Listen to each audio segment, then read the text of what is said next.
Hi everybody, this is Kristen from Lion Learners East Midlands and this is Blizzard the Lizard.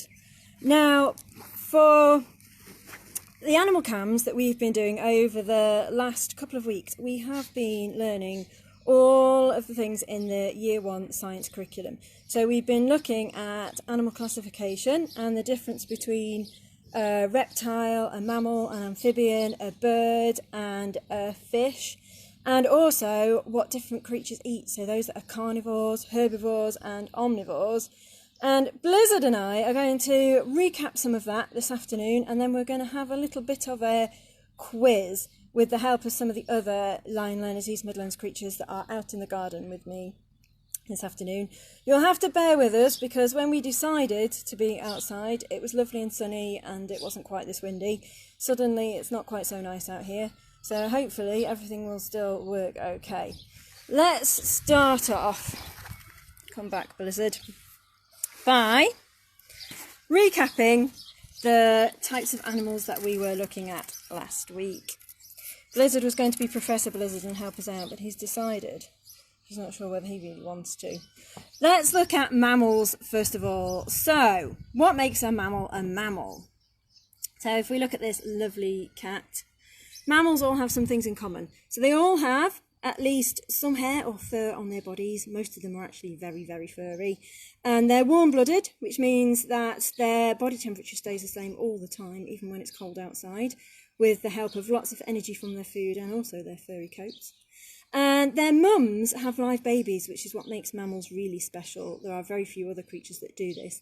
And they feed them milk from their bodies. They're really good mums. Most mammals walk on 4 legs, and also they breathe air, just like we do. Even those that live in the ocean, breathe air.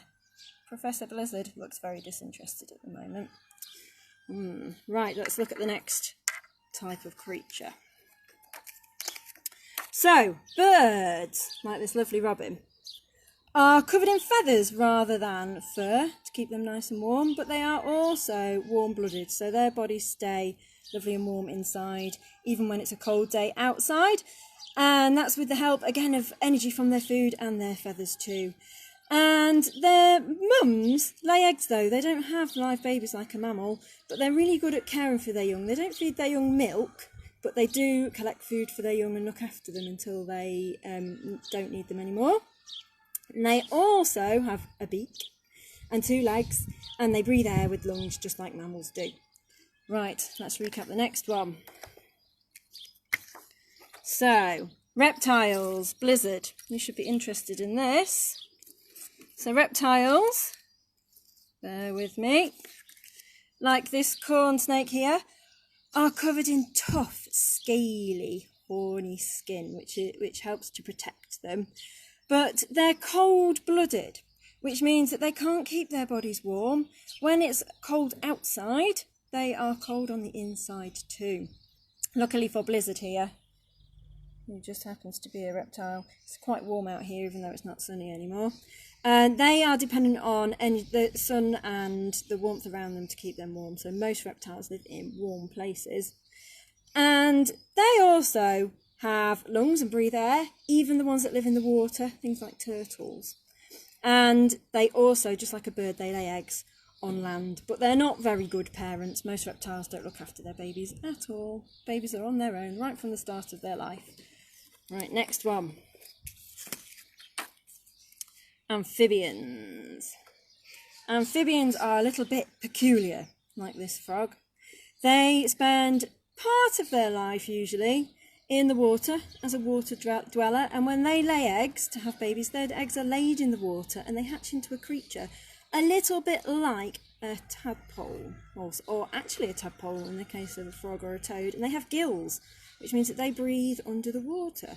But as adults, they actually have lungs, so they undergo quite a lot of changes in their lifetime. But they also can breathe and drink through their skin.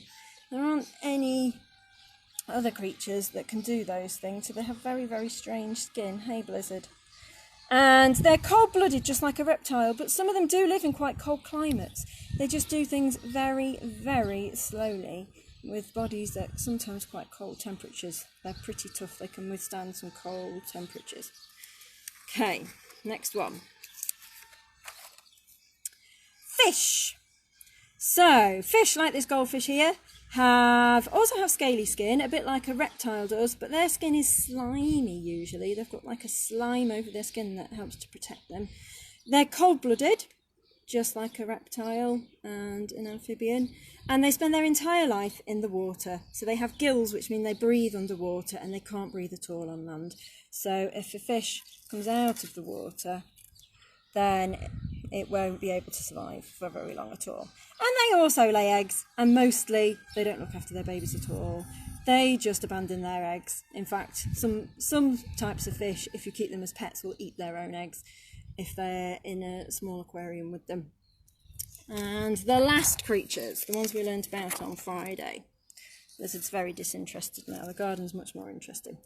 Mini beasts or invertebrates. So most mini beasts are quite small, although some of the lion learners mini beasts that come from warm climates actually grow reasonably big. They're nowhere near as big as the biggest birds and the biggest mammals and the biggest reptiles. They are still reasonably small creatures.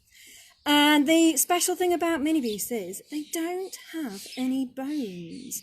That's what invertebrate means. It means a creature without any bones. So no bones at all inside them. Some of them have a hard shell, some of them don't. Some of them are very, very soft creatures.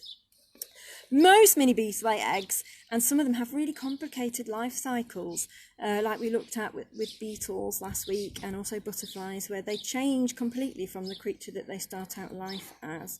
And it's a really, really varied group, which includes insects, like Blizzard might like to eat, and worms, mollusks, arachnids, spiders, all sorts of other creatures too that all have no bones inside.